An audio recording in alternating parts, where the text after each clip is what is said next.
약 2200년 전 중국은 진나라를 멸망시킨 초나라 항우와 천하 명장 한신이 함께하는 한나라 유방 세력으로 양분이 되어 있었습니다. 한나라의 한신은 대단한 지략가요 모사꾼이었습니다. 그런 한신이 초나라의 전초 기지였던 팽성을 기습 점령한 후 안휘성 해하 지방에서 초나라 항우를 겹겹이 포위하였습니다. 결국 초나라 군사들은 이 포위망에 갇혀서 자진 항복을 하기도 하고 포로로 잡혀가기도 했습니다. 어느 날 밤 겹겹이 포위한 한나라 진영에서 초나라의 고향 노랫소리가 들려오기 시작했습니다. 한나라의 장수 한신이 초나라 포로들을 모아서 고향 노래 경영대회를 연 것입니다. 고향의 구슬픈 이 노래를 들은 초나라 군사들은 갑자기 한없는 슬픔이 사무쳐 왔습니다. 그들은 생각했습니다. 우리의 처지가 뭡니까? 한나라 군사들에 의해 완전히 포위되었지요. 고향 노래소리는 들리지요. 고향에 두고 온 처자식들은 눈에 밟히지요. 죽을 지경입니다. 그들은 포위된 상황에서 정처 없이 자신의 귓가에 들려오는 고향의 노래를 따라 부르다가 한스러운 처지를 탓하면서 슬픔의 눈물 바다를 이루었습니다. 초나라 군사들은 완전히 전의를 상실했고 결국 한신의 고도의 심리전으로 말미암아 초나라는 패하게 되었습니다. 결국 패장 항우는 해하가 일명 역발산 기계세라는 시를 한 수 지었습니다. 내용이 이렇습니다. 내 힘은 산도 뽑을 만큼 강하고 세상을 뒤엎을 만큼 왕성하다만 때는 불리하고 에마 오추는 꿈쩍도 않는구나. 에마 오추가 가지 않으니 어찌하면 좋단 말인가. 우미니여 우미니여 아하 이제 당신을 어찌하면 좋으리. 항우가 이 시를 한 수 읊었을 즈음 아내 우미는 자결을 했고 결국 항우 자신도 적군에게 몰려 자결함으로 초나라는 망하게 되었습니다. 여러분, 이렇게 도무지 자신의 힘으로는 해결할 수 없는 사면 초가의 어려운 상황에 처할 때 어떻게 그 상황을 극복해 나아갈 수가 있을까요? 이스라엘 백성들은 출애굽 이후 최대의 위기에 봉착하게 되었습니다. 그야말로 진퇴양난의 함정에 빠지게 된 것입니다. 애굽의 모든 초태생들이 죽임을 당하는 위기 가운데서 대탈주를 감행했던 이스라엘들의 백성들의 모습 속에서 위기를 극복하는 지혜를 배워보고자 합니다. 여러분, 오늘 우리가 읽은 말씀이 있는 이 출애굽기 14장의 말씀은 이스라엘 백성들이 홍해를 건넌 사건을 기록합니다. 애굽의 10가지 재앙 중 마지막 재앙에서 애굽의 가정마다 장남이 죽었다고 아우성을 칠 때 이스라엘 백성들의 장자는 다 살아남았습니다. 모세를 통한 하나님의 명령대로 유월절에 양을 잡아 그 피를 문 임방과 좌우 설주에 뿌리고 아침까지 한 사람도 자기 집 문 밖으로 나가지 말라는 그 말씀에 순종한 백성들은 그 장자들의 생명을 보존하게 된 것입니다. 이렇게 모세를 통해 주시는 하나님의 말씀에 귀 기울이기 시작한 이스라엘 백성들은 애굽을 떠날 때 하나님의 약속대로 애굽 사람들에게 요청하여 금은보화를 받았습니다. 그들의 앞길에는 낮에는 구름 기둥, 밤에는 불기둥이 보호했습니다. 이렇게 모든 것이 순탄하고 만족스러울 즈음에 하나님은 그들을 홍해로 인도하십니다. 여러분, 사람의 마음이라는 것이 간사하고 언제 어떻게 변할지 모릅니다. 그래서 하나님은 그들이 홍해를 건너면서 다시는 돌아갈 수 없다는 생각을 갖도록 역사하셨습니다. 출애굽기 13장 17절 18절에 이렇게 말씀합니다. 바로가 백성을 보낸 후에 블레셋 사람의 땅에 길은 가까울지라도 하나님이 그들을 그 길로 인도하지 아니하셨으니 이는 하나님이 말씀하시기를 이 백성이 전쟁을 하게 되면 마음을 돌이켜 애굽으로 돌아갈까 하셨습니다. 그러므로 하나님이 홍해의 광야 길로 돌려 백성을 인도하심에 이스라엘 자손이 애굽 땅에서 대열을 지어 나올 때에 여러분, 하나님께서 굳이 애굽에서 가까운 길인 블레셋 땅을 통해 약속의 땅 가나안으로 갈 수 있는 길이 있는데 왜 그 길을 두고 홍해의 길을 택하게 하셨을까요? 아무런 준비도 되어 있지 않은 오합지졸의 이스라엘 백성들이 전쟁을 하게 되면 마음을 돌이켜서 애굽으로 돌아갈까 봐 하나님은 홍해를 건너는 길을 택하게 하신 것입니다. 곧장 가면 홍해 바다와 같은 바닷길을 피해갈 수 있습니다. 그러나 하나님께서는 의도적으로 돌려서 홍해를 건너게 하십니다. 그래서 어떤 일이 벌어집니까? 앞에는 홍해가 그들을 가로막고 있고 뒤에서는 바로의 군대가 그들을 추격하는 극한 상황으로 몰아넣으십니다. 여러분, 우리가 인생을 살아가면서 어쩌면 꼬여도 이렇게 일이 힘들게 꼬일 수가 있는가? 도대체 왜 이런 이해할 수 없는 일이 내게 연속적으로 일어날까 하면서 너무도 힘든 상황을 마주할 때가 있습니다. 그러나 그때 우리는 홍해를 건너야 합니다. 가까운 길이 아닌 다시 돌아올 수 없는 길을 택해야 합니다. 왜 그렇습니까? 홍해를 건너지 않으면 내 안에 있는 교만과 이기심이 결코 죽지 않기 때문입니다. 따라서 홍해를 건넌다는 것은 절대로 이전의 나로 돌아가지 않겠다는 뜻이기도 합니다. 그렇습니다. 하나님께서는 이스라엘 백성들에게 분명하게 구분지어 주십니다. 이전에 애굽의 바로 왕의 노예로서의 삶이 아닌 하나님께서 택하신 복의 백성, 하나님을 주인으로 모신 완전히 새로운 인생으로 변화시켜 주시는 겁니다. 따라서 홍해와 같은 상황을 마주할 때, 앞이 보이지 않고 죽을 것 같은 위험에 처했을 때 당황하지 마십시오.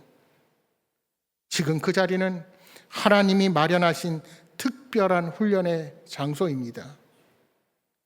중요한 것은 그 자리에서 끝까지 하나님을 신뢰하고 하나님을 바라보는 것입니다. 여러분, 14장 2절 말씀해 보시면 하나님은 모세에게 방향을 돌이켜 바알스본 맞은편 바닷가에 장막을 치라고 명령하십니다. 상식적으로 애굽을 탈출했으면 광야길을 계속 가야 합니다. 바닷가에 장막을 치면 안 됩니다. 왜 그렇습니까? 그렇게 되면 바로는 이스라엘 백성들이 광야에서 길을 잃고 헤매고 있다고 생각하게 되기 때문입니다. 그러니까 이 자체가 바로의 마음을 완악하게 만드는 명령이 되는 겁니다.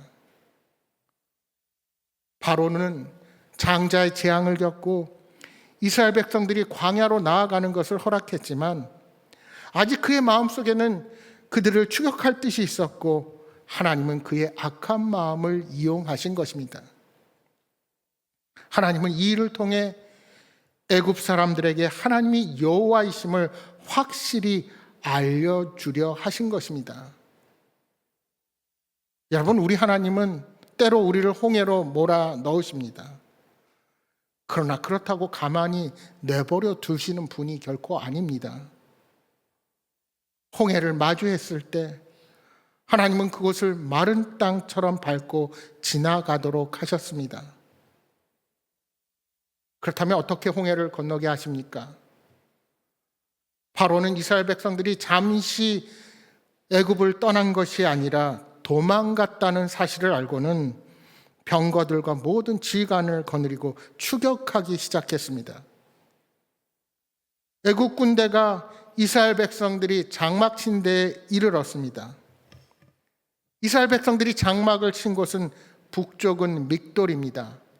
이 믹돌은 애굽의 군사적 요충지로 최강의 국경 수비대가 자리한 곳입니다. 장막 친 곳 남쪽은 바알스본으로 바알의 숭배지입니다. 거룩한 이스라엘 백성들이 가지 못하는 더러운 땅입니다. 장막 친 곳의 동쪽에는 홍해가 있었고 서쪽에서는 애굽의 군대가 맹렬하게 추격해 오고 있었습니다. 따라서 장막을 치고 있는 이스라엘 백성은 동서남북 어디로도 피할 수 없었습니다. 그야말로 사면초가의 상황입니다.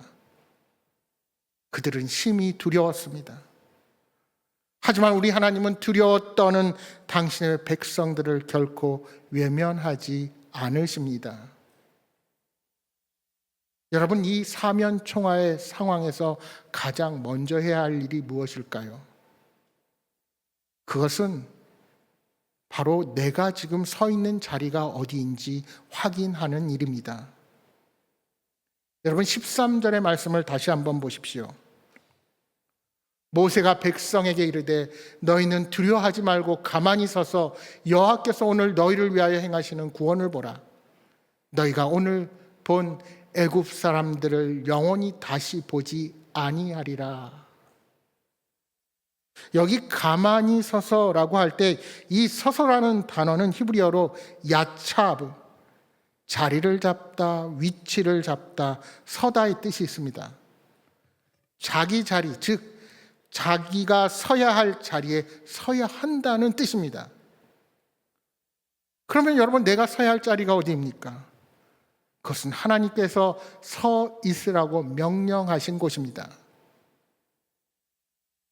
모세에게 불이 붙어도 타지 않는 떨기나무를 보여주시면서 내 발에서 신을 벗으라 하는 그곳처럼, 사도 바울이 다메섹 도상에서 예수님의 음성을 듣고 만나게 하신 그곳처럼 하나님께서 오늘 우리 각자에게 있으라고 하신 장소가 있습니다.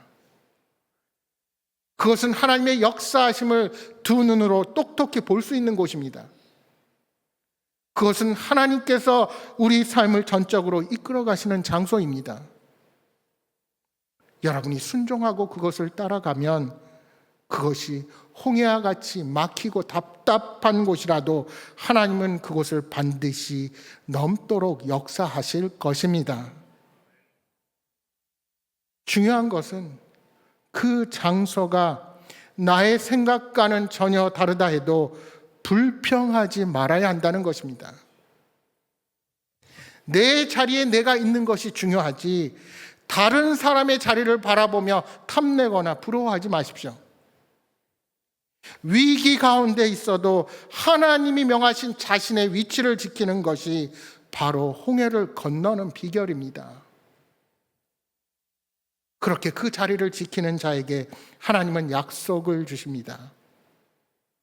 우리 14절의 말씀을 다시 한번 함께 보겠습니다. 우리 한 목소리로 함께 읽겠습니다. 여호와께서 너희를 위하여 싸우시리니 너희는 가만히 있을지니라. 다시 한번 읽겠습니다.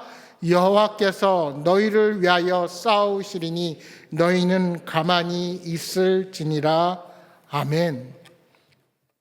여기에 가만히 있으라는 말은 원어적 뜻이 잠잠하라, 입을 다물라, 벙어리가 되라, 이런 뜻입니다. 무엇으로부터 입을 다물라는 말입니까? 지금 마음속에 있는 불평과 불만을 잠재우라는 것입니다.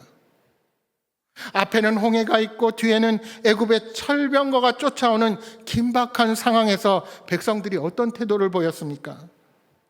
그들은 모세에게 이르기를 애굽에서 매장지가 없어서 우리를 이 광야에서 죽게 하느냐?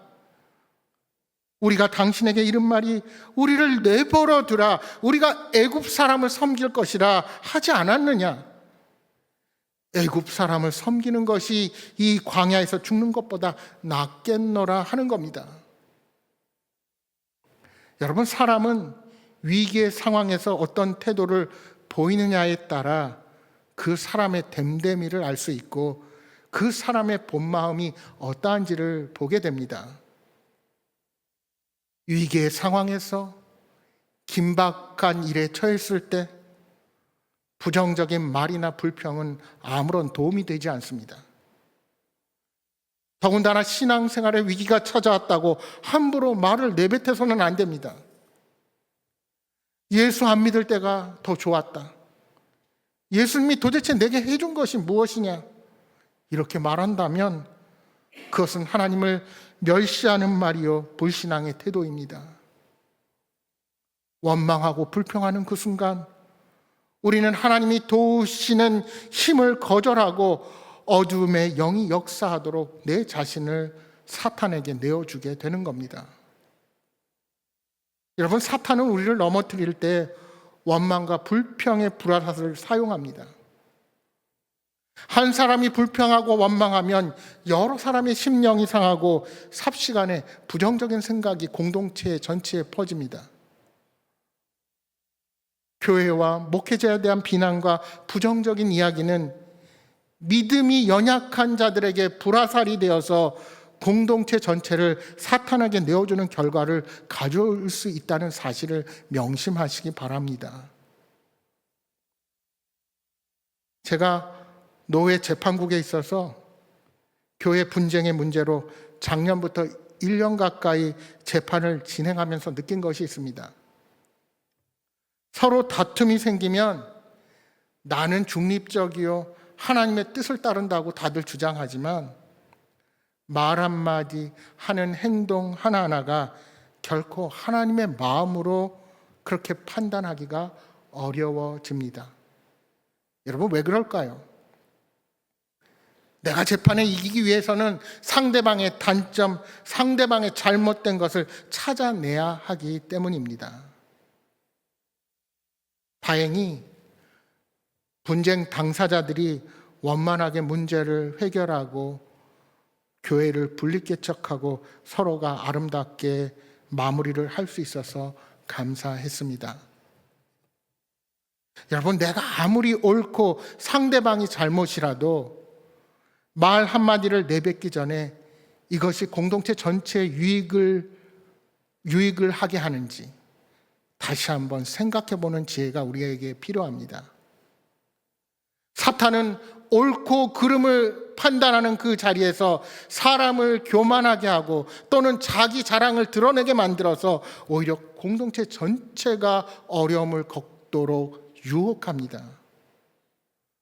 그러한 잘못을 범하지 않도록 나보다 다른 사람을 배려하며 다시 한번 돌아볼 수 있어야 합니다. 여러분, 목회를 하면서 깨닫게 되는 것은 언어가 바뀌지 않는 사람은 인생이 바뀌기 어렵다는 사실입니다. 제일 쉽게, 제일 빨리 사람을 변화시키는 비결은 언어를 바꾸는 일입니다. 그래서 공감하고 소통하는 훈련이 우리에게 필요합니다. 상대방의 이야기에 귀를 기울이고 또한 내 입장이 아닌 상대편의 마음을 살피는 지혜가 있게 되기를 소망합니다. 따라서 우리는 문제 앞에 섰을 때 문제만 보지 말고 하나님께 집중해야 합니다. 여러분, 13절의 말씀을 우리가 다시 한번 읽어볼 텐데요.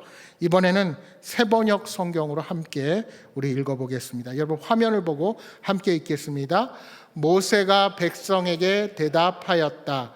두려워하지 마십시오.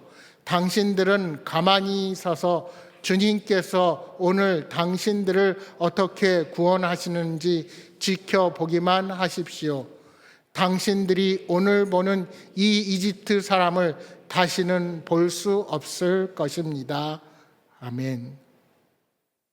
여러분, 문제는 하나님이 보이지 않고 바로의 군대만 보일 때입니다.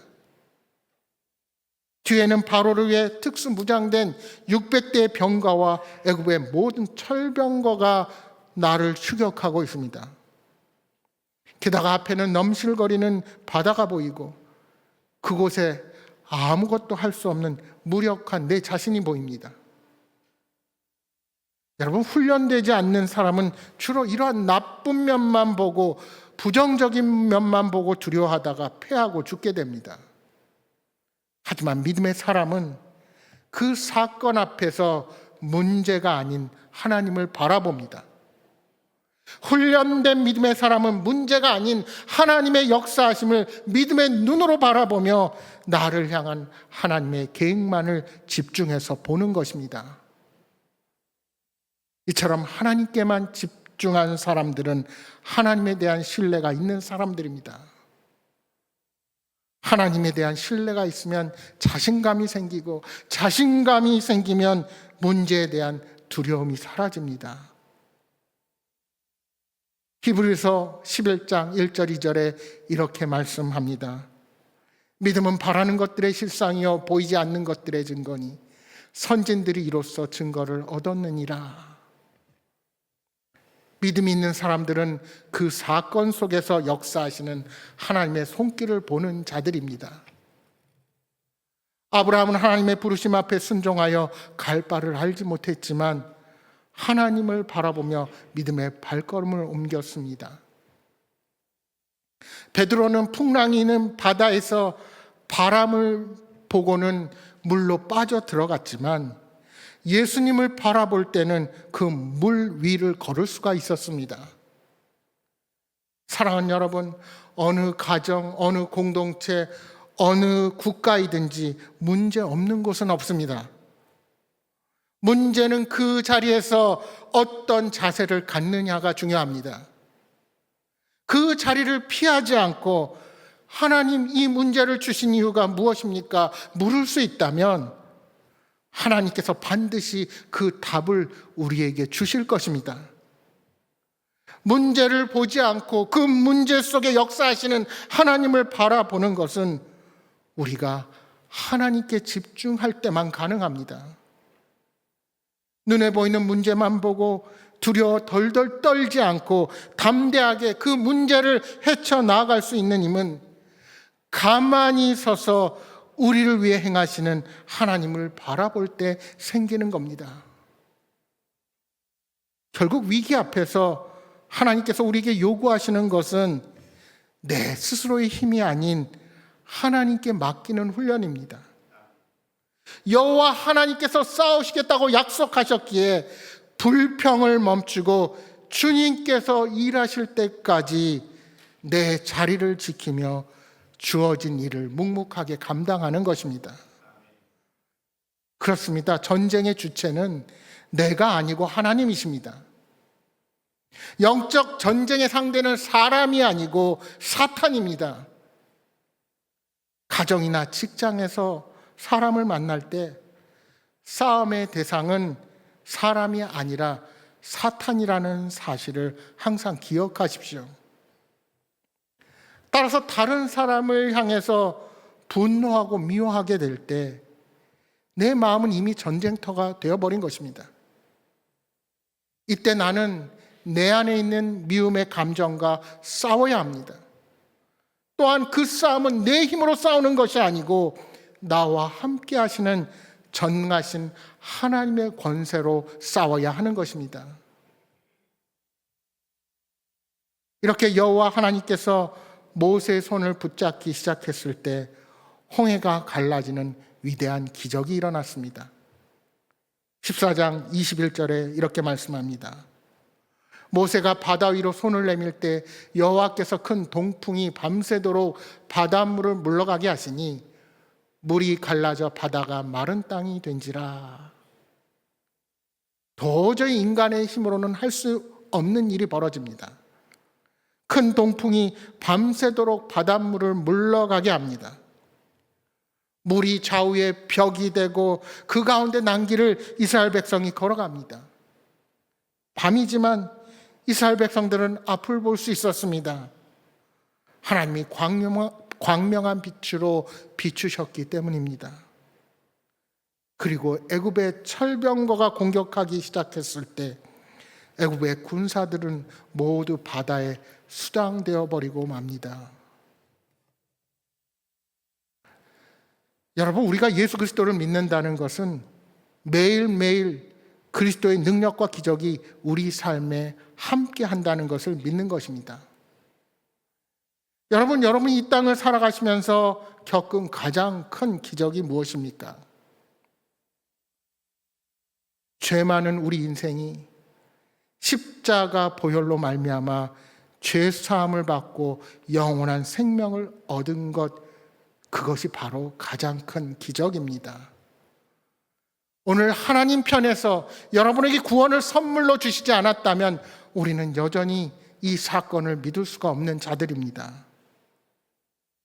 그러므로 믿지 않는 영혼을 하나님께로 인도하는 일은 위대한 사역이요, 하나님의 힘으로만 가능합니다. 여러분, 우리는 너무도 간절한 기도의 제목을 놓고 수년간 기도하지만 그 기도 제목이 이루어지지 않아서 실망하고 낙심하는 경우가 있습니다. 그러나 그렇다고 결코 좌절하고 낙심하며 포기해서는 안 됩니다.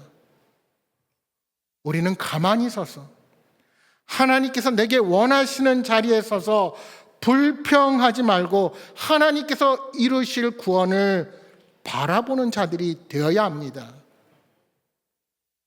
위기의 문제 앞에서, 때론 나를 무너뜨리려는 고난 앞에서 결코 두려워하거나 물러서지 마십시오. 빛을 비춰주시는 하나님의 말씀을 따라 순종하며 담대하게 나아가십시오. 그 위기가 우리의 믿음을 더욱 견고히 하고 그 고난이 예비하신 하나님의 구원을 반드시 보게 할 것입니다. 여러분, 농구, 우리 바스켓볼이라는 그 농구가 처음 탄생했을 때 모든 선수들이 가만히 서서 양발을 땅에 대고 두 손을 사용해서 이렇게 공을 던졌습니다.